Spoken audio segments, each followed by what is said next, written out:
A stranger's call shattered my marriage. My wife's double life started unraveling right after. You'll forgive me, she said coldly. You always do. Because you can't survive without me. So this all started in a place I never thought anything bad could happen, a food festival. I'm Daniel, 35, and my wife is Samantha, 33. Been married 9 years, together for almost 12. From the outside, we look solid. No kids yet, just us, our dog, and a shared obsession with food festivals. We'd travel across states just to try new cuisines, argue about which taco truck was best, and joke about starting our own food blog someday. It was one of those traditions that made me feel like we were us. 2 months ago, we went to this big culinary festival downtown. Huge crowd, music, food stalls everywhere, even a local news crew filming for the evening broadcast. At one point, Samantha pulled me into a kiss right in front of the camera guy, and we laughed, half embarrassed, half proud of our 15 seconds of fame. That night, we actually watched the local news together, pointing at the screen when they showed us eating dumplings and looking like the perfect couple. She teased me, saying, "We should be the poster couple for foodies." I went to bed that night feeling good. Secure. Like, yeah, life wasn't perfect, but we had our thing. The next day, my phone rang while I was at work. Unknown number. Normally I'd ignore it, but something made me pick up. "Daniel?" a man's voice asked. He sounded calm. Too calm. "I saw you and your wife on the news last night. I think we need to talk." I almost hung up right there, thinking it was some scam. But then he said Samantha's full name. Said he knew her. Knew her well. And then he told me something impossible. Something that made my stomach drop, my hands go cold, and my whole world tilt sideways. I remember gripping the phone so hard it hurt, staring at my computer screen at work, and thinking, no. No way. Not her. Not Samantha. But deep down? Some small, ugly part of me already knew. The guy on the phone introduced himself as Ryan. He said he wasn't trying to be dramatic, but he couldn't sit back after seeing Samantha all over TV, acting like the perfect wife. Then he dropped it. "I've been seeing your wife for months. We met at a food festival last year." I froze. My mouth went dry. "You're lying," I managed to choke out. He sighed. "I wish I was. She told me she was in a bad marriage, that you were controlling, boring, too focused on work. She said she was going to leave you. But then I see her smiling and kissing you on TV? That's when I realized she's been lying to both of us." My chest felt like it was caving in. I wanted to scream, deny it, hang up. Instead, I croaked, "Prove it." A minute later, my phone buzzed with a text. I opened it, and my world cracked in half. It was Samantha. My wife. Wearing lingerie I'd never seen, lying on a hotel bed, blowing a kiss at the camera. Caption: "For you, my sweet tooth." My hands shook as I scrolled through the rest. Screenshots of their texts. "Can't wait for our little tasting menu tonight. He thinks I'm at a cooking class. You've got me until midnight. God, Ryan, you make me feel alive. Not like Daniel. He's so predictable. That last one hit me like a punch to the gut. Predictable. Boring. All the nights I thought I was being a good husband, working overtime, paying bills, planning trips for us, she was laughing at me with another man." Ryan's final text said, "I'm done with her lies. You deserve to know." I stared at the photos until my vision blurred. Part of me hoped it was some sick prank. But it wasn't. The lingerie, the tattoos, the little scar on her hip, all real. All her. And the worst part? She looked happy in those photos. Happier than I'd seen her with me in years. That's when the anger started to bubble up. Not just anger at her, but at myself. For not seeing it. For not being enough. For letting her make me look like a fool. And I knew I couldn't just sit on it. I had to confront her. That night, I walked into the house and found Samantha in the kitchen, scrolling her phone with a glass of wine like nothing had happened. I swear, for a second, I almost convinced myself not to say anything. To pretend I hadn't seen the pictures. But then I remembered that text. Not like Daniel. He's so predictable. I dropped my phone on the counter in front of her. Explain this. She frowned, confused, until she saw the screen. Her face strained, but only for a second. Then she scoffed, rolled her eyes, and actually laughed. Are you serious, Daniel? You're going to listen to some creep on the internet? He's obsessed with me. He's been stalking me for months. That's what this is. Don't ******** ing lie to me, Sam. I snapped, my voice shaking. That's you? That's your scar. That's your handwriting in those texts. She crossed her arms, lips curling into this smug little smirk that made me want to punch a hole through the wall. So what if I flirted a little? You've been so wrapped up in work lately. I just wanted to feel, wanted. My chest burned. Flirting? You were in his hotel room, Samantha. You were telling him you'd leave me. You called me boring while you spread your legs for him. That got under her skin. Her face twisted, and she snapped back. Well, maybe if you weren't such a robot all the time, I wouldn't have to look elsewhere. Do you know how suffocating it is to live with someone who has no spontaneity? You think planning vacations and paying bills makes you a good husband? Newsflash, it doesn't make you exciting. Her words hit harder than the photos. Because deep down, a part of me believed her. Maybe I wasn't enough. Maybe she needed someone better, someone more fun. But then the rage took over again. You know what, Sam? You're not exciting. You're pathetic. You took the life I built for you and threw it away for some cheap thrill at a food truck festival. Her eyes narrowed into daggers. You'll forgive me, she said coldly. You always do. Because you can't survive without me. I stared at her, and for the first time in our marriage, I realized something terrifying. She actually believed that. And that's when I knew I wasn't just fighting for my marriage. I was fighting for my dignity. That night I didn't sleep. I sat in the living room with the lights off, staring at the shadows on the wall while Samantha snored upstairs like nothing had happened. My head was a war zone. Rage. Sadness. Shame. Her words looped in my head like a broken record. You're boring. You'll forgive me. You can't survive without me. I started questioning everything. Was I really boring? Predictable? Had I failed her somehow? While I was working overtime to pay for the mortgage and her yoga retreats, had I been slowly killing the marriage without realizing it? But then I remembered the look on her face when she lied. That smug little grin. The way she dismissed me like I was some idiot who should just be grateful she even came home at night. And that's when the anger hit again. I thought about Ryan, the guy who called me, who she'd been sneaking off to. Did she moan louder for him? Did she look happier in his arms than she ever did in mine? Did she mock me to him, laugh about how clueless I was while they ate hotel room takeout together?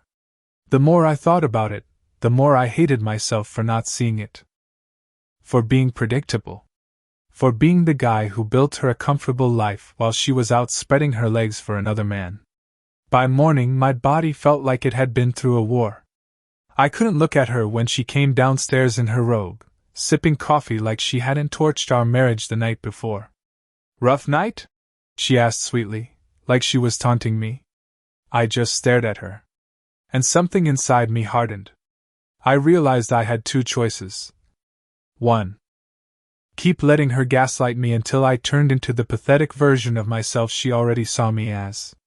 2. Or take back control, not just of my marriage, but of my life. That was the morning I decided I wouldn't let her bury me under her lies. I was going to bury her in the truth. By the third day, something inside me snapped. Not loudly. Not with screaming or throwing things. Quietly. Like a switch flipping. Samantha thought she'd won. She walked around the house humming, scrolling Instagram, even kissed me on the cheek one morning before leaving for Pilates. I swear, she looked smug, like she'd convinced herself I was too weak to do anything. But she was wrong. I called my buddy Eric, who happens to be a lawyer. I told him everything. The photos, the texts, the hotel receipts I'd pulled from our bank statements. He didn't even sound shocked. Just steady. Daniel, he said, you need to document everything. Screenshot, save, print. Protect your money. And don't tell her what you're doing. Surprise is your biggest weapon. So that's what I did. Nights when she fell asleep, I'd sit at the dining table printing stacks of evidence. Her texts, the lingerie photos, even the receipts she thought she'd hidden under her maiden name. The more I gathered, the angrier I got. Not just at her. At me. At how long I let her play me for a fool. At how she thought she could walk all over me and I'd just keep being her boring little safety net. That's when the idea hit me. If she wanted excitement, if she wanted drama, I'd give her the biggest ing show of her life. And I knew exactly where it would happen. Another food festival was coming up in 2 weeks. The same kind of place she used as cover for her hotel hookups. The same kind of event where she loved playing the role of perfect foodie wife. That's where I'd expose her. Not quietly. Not in private. Publicly. With family and friends watching. With no place for her lies to hide. Because Samantha thought I was predictable. She was about to find out just how unpredictable I could be. Once I had the plan, I became obsessed. Every spare moment went into collecting proof. I dug deeper into our bank statements and found even more. Samantha had used our joint card at restaurants nowhere near her supposed Pilates class. Twice, she booked hotels under her maiden name. Both were the same weekends she claimed to be visiting her sister. That wasn't all. I pulled her phone off the charger one night while she slept and synced her messages to my laptop. It felt wrong, dirty even, but not as dirty as the messages themselves. One text to Ryan read, I told him I was at yoga again, lol. He never questions it. Honestly, he's so easy. Another. We should book another festival trip together soon. I'll tell Daniel I'm meeting friends. He'll believe it. He always does. That one cut deep. She wasn't just cheating, she was laughing at me while she did it. I was her punchline. But the real smoking gun came by accident. Ryan must have been as fed up as I was, because he forwarded me a video. It was Samantha. In a hotel room. In lingerie I'd never seen before. Panning the camera over the champagne glasses and laughing. Cheers to my double life. I almost threw up. That was the final nail. No more doubts, no more gaslighting.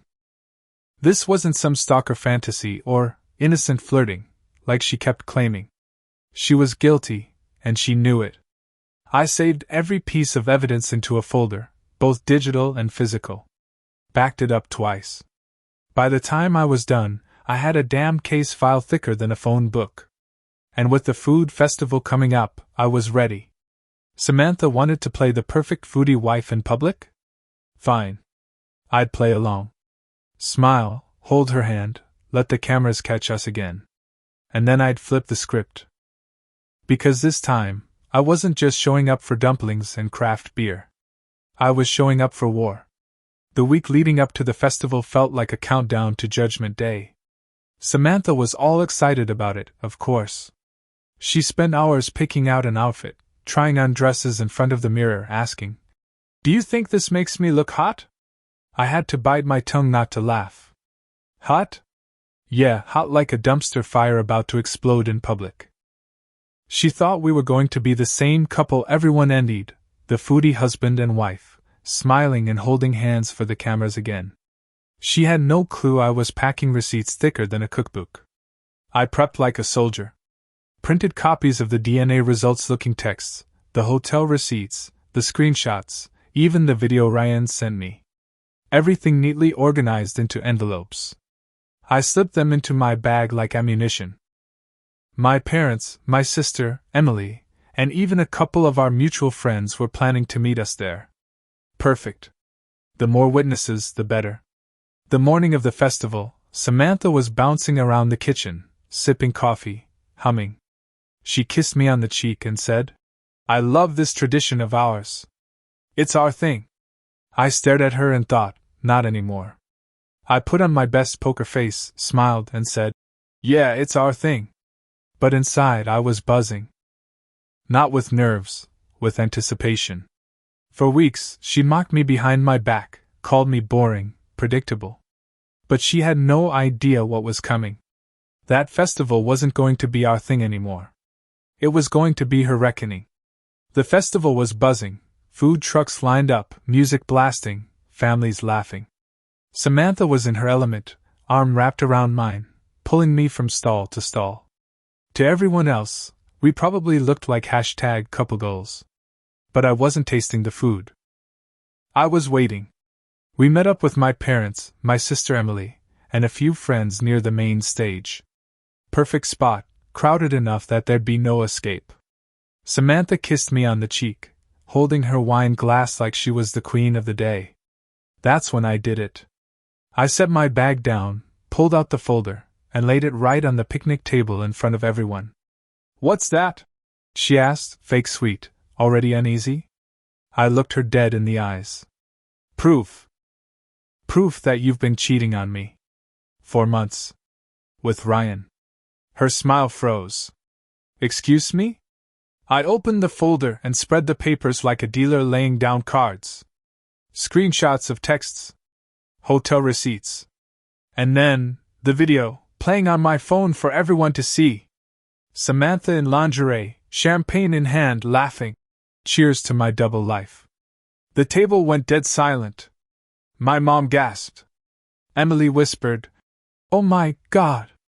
Samantha's face went pale, then red, then twisted with fury. "You're disgusting, Daniel! Digging through my private messages? You're paranoid! You're—" "Shut up." My voice cracked like a whip. "Don't you dare gaslight me again. Everyone can see the truth now. You lied. You cheated. You mocked me while you did it."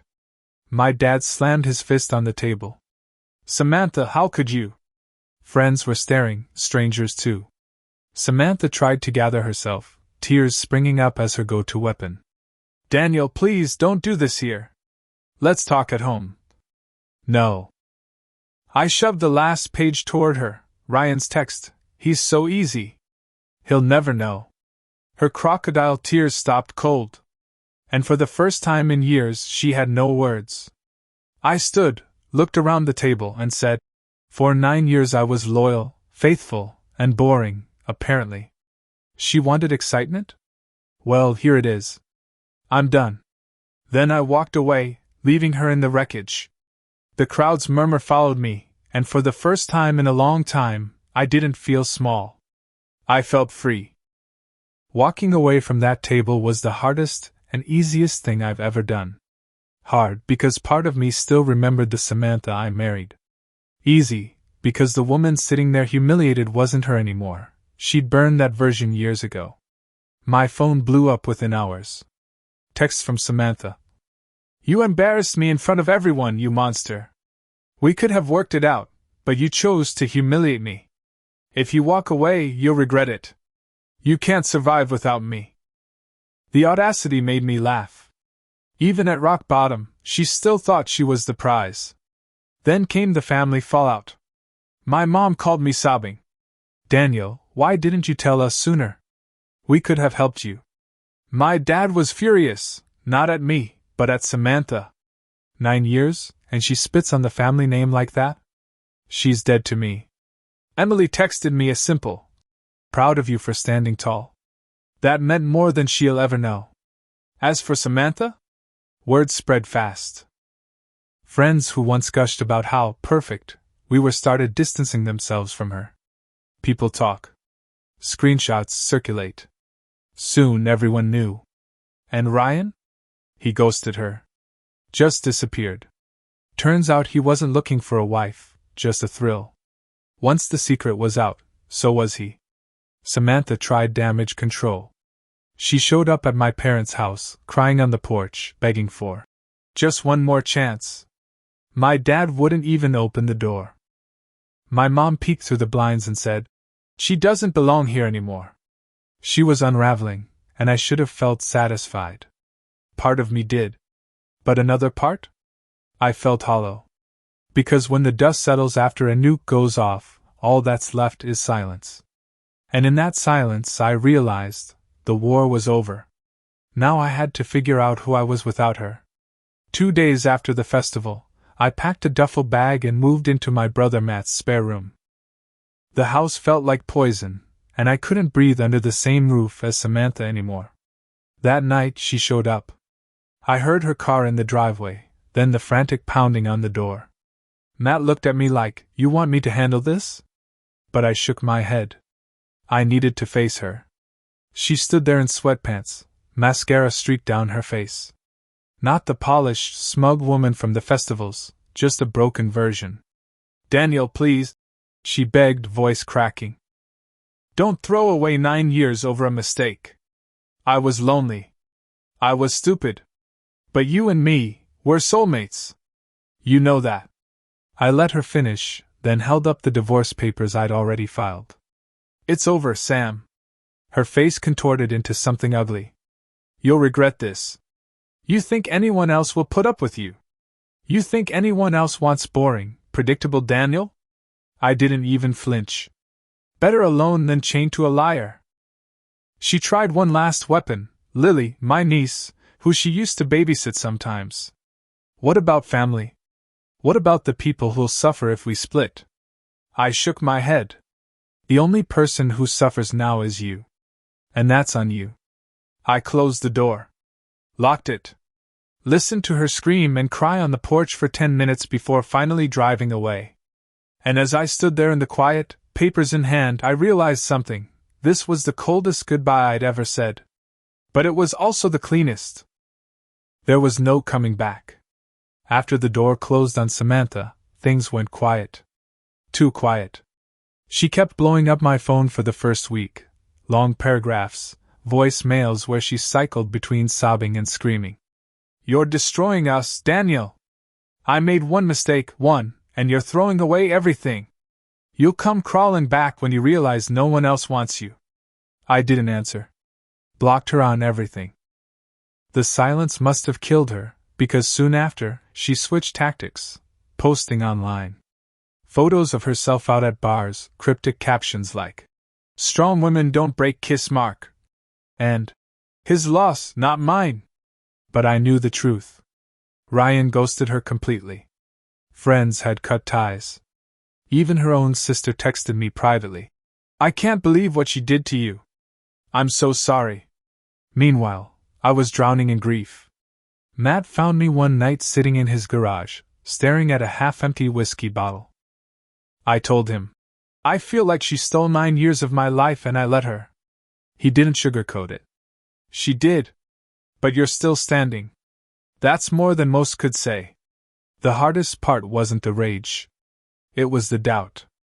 I'd lie awake replaying everything, asking myself, was I really that boring? Did I push her into his arms?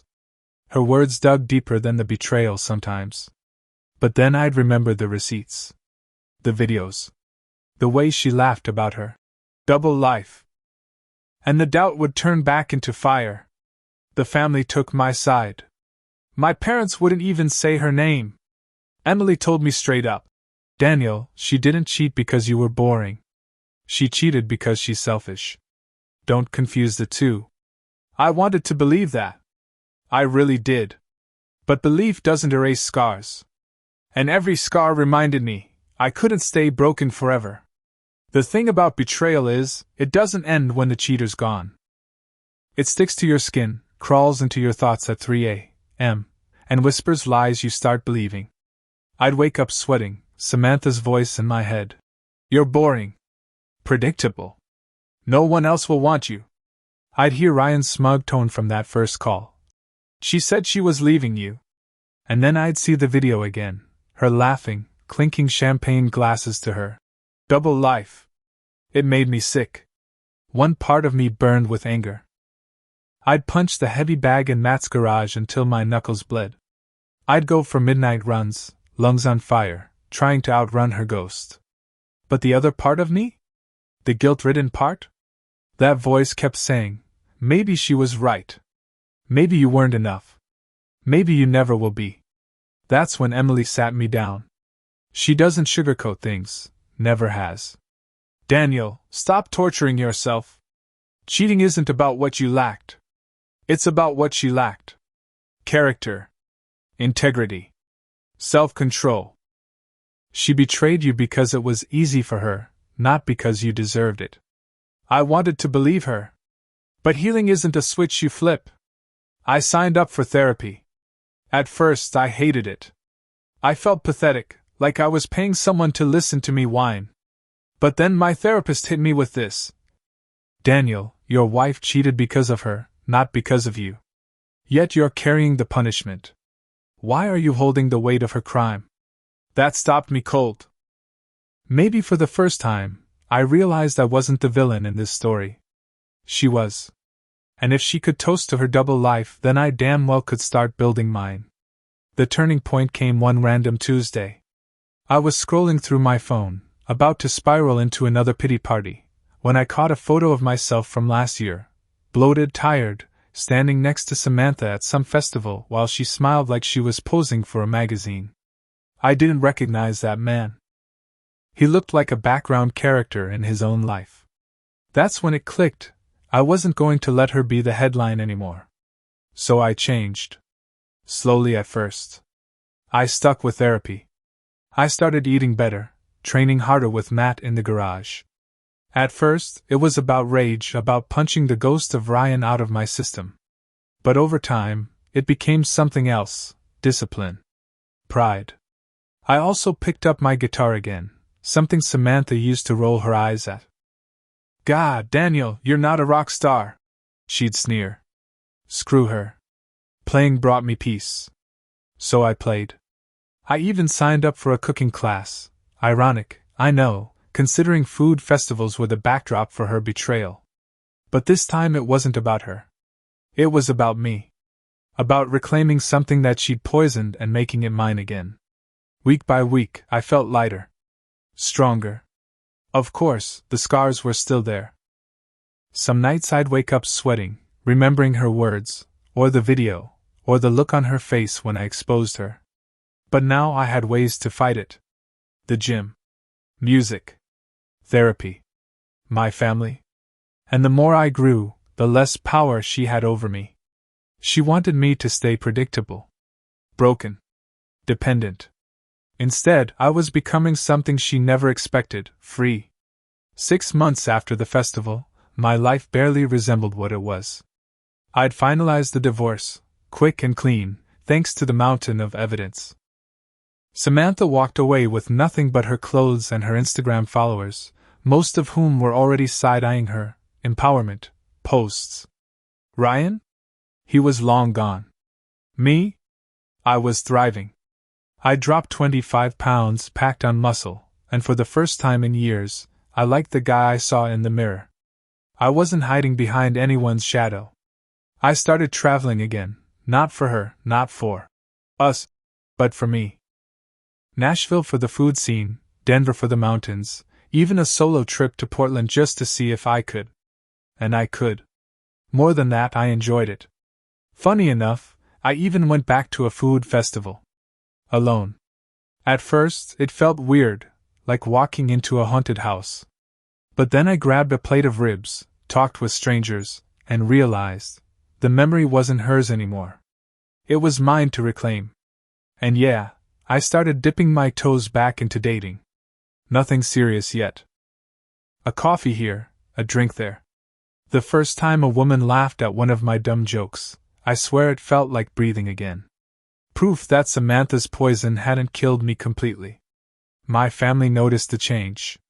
Emily hugged me at dinner one night and said, "I've got my brother back." That hit me harder than I expected. Because the truth was, I hadn't just lost a wife. I'd lost myself. And now, piece by piece, I was finding him again. Looking back now, it feels like two different lives, the one where I was predictable Daniel, Samantha's safe bet, and the one I'm living now, my life, not hers. The betrayal still stings. I won't pretend it doesn't. Some nights, I still hear her voice in my head. You're boring. No one else will want you. But here's the thing, I don't care anymore. Because I learned something brutal but freeing. Her cheating said nothing about me. It said everything about her. Her selfishness. Her cowardice. Her emptiness. I gave her loyalty, stability, love. She gave me lies, gaslighting, and humiliation. And for years I thought I was the problem. I wasn't. So here's what I'd tell anyone reading this who's in the same hell I was. Don't ignore your gut. If something feels off, it usually is. Get proof. Don't let them twist the truth on you. Protect yourself. Finances, evidence, legal advice. Play it smart, not emotional. Revenge isn't rage. It's truth. It's walking away stronger while their lies collapse on top of them. You will heal. It takes time, but piece by piece, you'll rebuild. And you'll come out sharper, stronger, freer. Samantha thought I'd never survive without her. But the reality? She couldn't survive without lying. And me? I'm surviving just fine. Better than fine. I'm alive in ways I never was with her. I have many other stories. Go to my channel, subscribe so you don't lose us. Give me a thumbs up.